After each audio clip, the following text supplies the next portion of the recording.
Hai Chandra Spurdes, dan pada podcast kali ini saya mau ngebahas tentang gimana kalau kita kurang percaya sama orang lain sehingga akhirnya bisa nyusahin diri sendiri gitu ya. Jadi ini saya menjawab pertanyaan yang masuk dari Spotify dari Auke ya. Jadi dia di salah satu episode bilang kayak gini. Halo Kak, salam kenal, izin komentar. Saya tipikal orang yang kurang percaya pada orang lain, termasuk hasil kerjanya. Alhasil, saya selalu mengerjakan segalanya sendirian, dan itu kadang membuat saya lelah. Tapi mau memberikan pekerjaan tersebut ke orang lain, saya kurang percaya. Gimana caranya untuk mengatasi hal yang saya alami ya? Gitu. Nah, untuk terkait hal ini, memang ini yang biasa terjadi gitu ya, terutama mungkin orang-orang yang baru pertama kali menjadi leader gitu.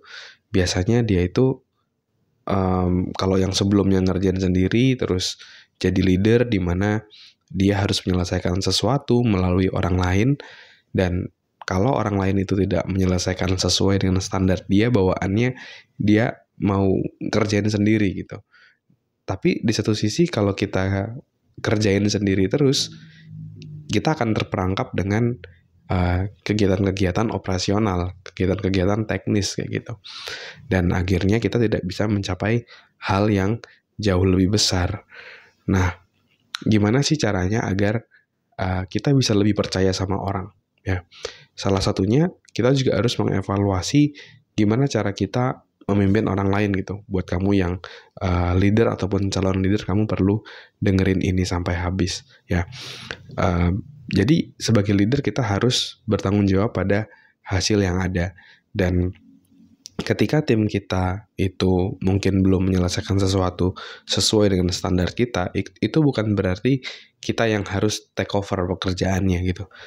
Bisa jadi kitanya sendiri yang harus mengevaluasi diri, jangan-jangan kita belum menjadi leader yang baik ya.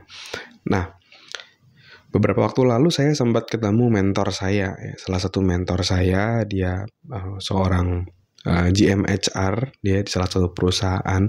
Terus saya sempat tanya juga gitu, gimana cara beliau bisa menyelesaikan berbagai macam hal, menyelesaikan berbagai macam project di tengah kesibukannya dia. Dan dia jawabannya simple, yaitu adalah dengan delegasi ya. Ketika dia bisa mendelegasikan sesuatu ke orang lain, tugas-tugasnya ke orang lain dengan baik, itu akan memudahkan dia dalam menjalani pekerjaan dan membuat dia jadi jauh lebih produktif gitu ya. Nah, terus apa saja sih yang harus kita lakukan gitu ya untuk kita bisa membrief tim kita dengan lebih tepat, ataupun kita bisa mendelegasikan pekerjaan kita ke tim kita dengan lebih tepat sehingga kita bisa jauh lebih produktif. Nah, mentor saya share ada 3 atau 4 langkah nih yang mau saya share ya. Jadi ketika dia memimpin timnya, itu dia di awal akan melakukan brief di awal. Apa yang harus dikerjakan secara jelas, secara clear, targetnya jelas dan clear gitu. Seringkali kita merasa bahwa tim kita akan tahu apa yang harus dia kerjakan, standar apa yang harus dia penuhi. Itu kita berasumsi. Seringkali kita harus mengkomunikasikan itu tuh di awal. Targetnya kapan selesai, standarnya seperti apa, ekspektasimu, sehingga tim kamu bisa paham apa ekspektasi yang ada ya. Nah, setelah kita berikan brief awal, lalu selanjutnya biarkan mereka berprogres ya. Jadi misalnya contoh, saya mau mendelegasikan tugas saya ke tim saya. Misalnya minggu lalu saya mendelegasikan tugas di mana saya minta tim saya untuk membuat parameter dalam mengukur keberhasilan pelatihan yang akan dilakukan gitu. Kebetulan kami akan membuat program manajemen trainee di perusahaan. Jadi saya minta dia untuk membuat indikator penilaiannya dan juga apa aja poin-poin presentasi yang harus dilakukan oleh para trainee. Akhirnya saya kasih brief itu secara jelas, apa aja yang harus dipenuhi dan juga targetnya kapan selesai. Setelah itu, langkah kedua adalah biarin mereka berprogres gitu. Ya, kita jangan terjebak menjadi micromanage gitu. Kita mendikte ya semua hal yang harus dia lakukan. Nah, itu namanya micromanage, dan seringkali itu membuat tim kita jadi tidak bertumbuh gitu. Tim kita jadi stuck. Jadi selalu menunggu arahan dari kita. Ya, sedangkan sebagai leader kan kita mau tim kita itu bisa bertumbuh terus gitu kan. Nah, terus setelah mereka melakukan, mereka berprogres, nah mereka memberikan ke kita hasil progresnya. Nah, dari situ kita berdiskusi dengan tim kita berikan feedback, apa yang sudah bagus, apa yang masih bisa ditingkatkan. Akhirnya saya berikan feedback ke tim saya waktu itu, mungkin untuk poin ketiga ini nggak usah, diganti aja. Terus jangan lupa ini ada logonya yang salah yang harus diubah dan lain-lainnya.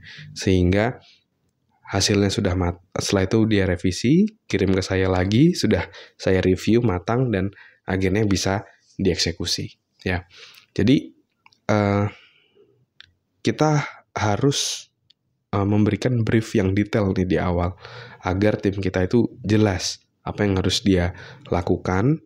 Lalu ada proses kita memberikan kepercayaan dia berprogres dulu, lalu selanjutnya kita memberikan feedback untuk apa yang masih bisa diimprove. Jangan ketika tidak sesuai kita langsung kecewa, langsung kerjain sendiri, jangan seperti itu. Kita justru ini adalah momen tim kamu juga belajar gitu, dimana kamu berikan feedback apa yang sudah bagus, apa yang masih bisa diimprove, sehingga dia juga belajar, dia semakin memahami dan bisa next kesempatan bisa jauh lebih baik lagi gitu. Tapi ini adalah proses pembelajaran yang harus dilakukan. Dia belajar dan kamu pun juga belajar menjadi leader kayak gitu ya. Dan sampai akhirnya hasilnya sudah sesuai ekspektasi dan kamu bisa eksekusi ya. Nah, jadi di sini kata kuncinya itu adalah kita harus bisa mendelegasikan dengan baik ya tugas kita ke tim kita, sehingga dia bisa mengeksekusi dengan jauh lebih matang. Dan kalau misalnya ternyata dia masih belum bisa melakukan, bisa jadi dia memang bukan orang yang tepat gitu di tugas yang kamu berikan ya. Kayak misalnya contoh, pernah saya memberikan tugas memberikan training untuk seseorang yang tidak nyaman atau tidak suka untuk public speaking. Dia lebih nyaman di balik layar aja kayak gitu, hal-hal administratif dan lain-lain. Sehingga ketika saya dalam kutip saya dorong dia untuk mengisi training, mendadak berantakan, mendadak di hari H sakit dan lain-lainnya kayak gitu. Nah, jadi kamu perlu evaluasi juga, apakah kamu sudah mendelegasikan ke orang yang tepat belum tugasnya, sesuai nggak kompetensinya dia. Terus kalau misalnya dia belum punya skillnya, apa yang bisa kamu lakukan untuk meningkatkan skillnya agar dia bisa jadi jauh lebih baik lagi. Nah, itu kamu perlu evaluasi juga gitu. Dan kalau ternyata kendalanya adalah kemampuan dia gitu ya, kamu sudah melakukan delegasi dengan baik, menjelaskan dengan baik, tapi tetap nggak bisa berulang-ulang, nah bisa jadi dia belum punya skillnya. Nah, kamu bisa latih. Tapi kadang kalau misalnya kita udah latih juga, tapi kok dia tetap aja begitu, ya mungkin orangnya tidak tepat. Mungkin kamu harus cari orang lain yang jauh lebih tepat, yang bisa mengeksekusi apa plan ataupun rencana kamu. Oke? Mungkin itu dulu sharing kali ini. Dan di akhir webinar ini saya juga mau kasih tahu bahwa webinar Destroy Your Mental Block yang awalnya mau kita lakuin di tanggal 27 Juli itu kita akan reschedule ya, setelah diskusi dengan tim dan melihat schedule saat ini yang possible, kita akan bisa webinar di 31 Agustus. Jadi kita akan move ke 31 Agustus.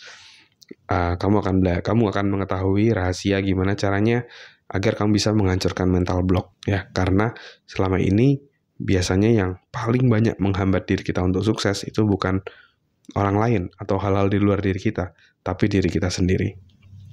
Terus gimana caranya kita bisa mengatasi mental block yang ada dalam diri kita? Kamu bisa join dalam free webinar Destroy Your Mental Block di hari Minggu 31 Agustus nanti dari jam 7 sampai jam 8 malam.